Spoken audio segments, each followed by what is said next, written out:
হাজার যারা চাকরি গেল তারা তো বেআইনিভাবে টাকা দিয়েছে। মমতা ব্যানার্জি বলছেন সুপ্রিম কোর্টে যাবে, যেতেই হবে, টাকা দিয়েছে ওরা, তাদের দেখাবেন লড়ছি, কিছু করতে পারবেন না, দেখাবেন তোমার তার নেতারা টাকা নিয়েছে, তাদের জন্য দৌড়তে হবে সুপ্রিম কোর্ট, ইউএনএতেও যেতে পারেন উনি, কিচ্ছু হবে না। 10 লাখ চাকরি রেডি আছে নাকি বলছে, সে তো অনেকদিন ধরে বলছেন, কোথায় রেখেছেন 10 লাখ চাকরি? 1 লাখ দিয়ে দিতেন, তাহলে তো এমনি নির্বাচন পার হয়ে যেত। কিছুই নাই, ওনার ডায়লগ আছে, এখন পেঁচে পড়েছেন, ওনাকেও জেলে যেতে হবে। আমার তো মনে হয় ওনাকে ডাকা উচিত, ইন্টারোগেট করা উচিত যে টাকা কে নিয়েছে, প্লাস এই যে 26,000 লোকের চাকরি টাকা ফেরত দিতে হবে বেতন 6 সপ্তাহের মধ্যে, প্রত্যেকটা টাকা আনবে, তার চাকরি করেছে, টাকা পেয়েছে, খেয়ে নিয়েছে। তারা যে 10, 12, 15 লাখ টাকা টিএমসি নেতাদের দিয়েছে, এদের দায়িত্ব এখন ওই টিএমসি নেতাদের রাস্তায় নাম বলা, তাদের কলার ধরা, গাছে বেঁধে টাকা আদায় করা, সেই টাকাটা ফেরত।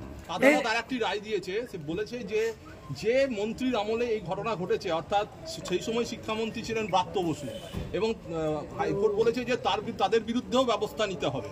এটা ঠিক যে প্রায় 3,000 কোটি টাকা দিয়েছে, কে নিয়েছে? এরা তো দিতে পারে, চাকরির জন্য সব দেয়, অনেক কিছু দেয় লোকে, এটা দোষ করেছে।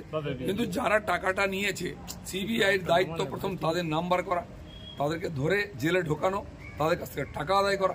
প্রধানমন্ত্রী বলেছেন 3,600 কোটি টাকা নিয়ে আমরা ফেরত দেবো, এই টাকাই তো আছে, আমরা তো ফেরত দেবোই।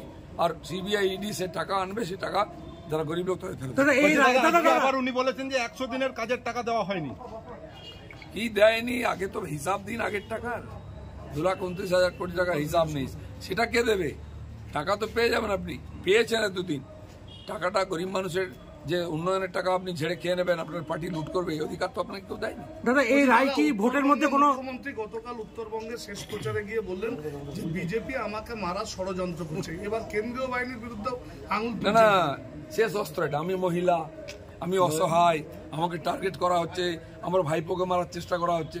কলকাতা পুলিশ ডামা শুরু করেছে তাদের নাকি। মুম্বাই থেকে একজনকে, মুম্বাই থেকে দরকার নেই, যাদের বাড়িতে টেররিস্ট থাকে, যারা টেররিস্ট নিয়ে রাজনীতি করে, যাদের পার্টিতে টেররিস্ট থাকে, তাদেরকে টেররিস্ট মারবে। সারা ভারতবর্ষের টেররিস্ট পশ্চিমবাংলায় আছে, বাংলাদেশের টেররিস্ট পশ্চিমবাংলায় আছে, তারা টিএমসি কে মারবে? পাগল হয়েছে নাকি? এত ভালো সেল্টার থাকতে এখন হেরে যাচ্ছেন বলে সিম্প্যাথেটিক ভোটের চেষ্টা করেন। আপনার বিরুদ্ধে আজকে বর্ধমানে অভিযোগ হয়েছে, আপনি গোষ্ঠী শুদ্ধ চোর বলেছেন অভিষেককে। আবার বলবো, তার গোষ্ঠী শুদ্ধ চোর, তার পরিবার শুদ্ধ চোর, পরিবার শুদ্ধ সবাই চোর। তার বাড়িতে সোনা পাওয়া যায়, তার বাড়িতে টাকা পাওয়া যায়, তার কুকুর ছাগলের নাম পর্যন্ত পাওয়া যায় চুরিতে। চোরকে চোর বলেছে, কি বলেছে? বাপের বেটা বলেছে, আমি বলতে পারি, আর কেউ বলতে পারবে না। দাদা বলছি, এই রায় কি দাদা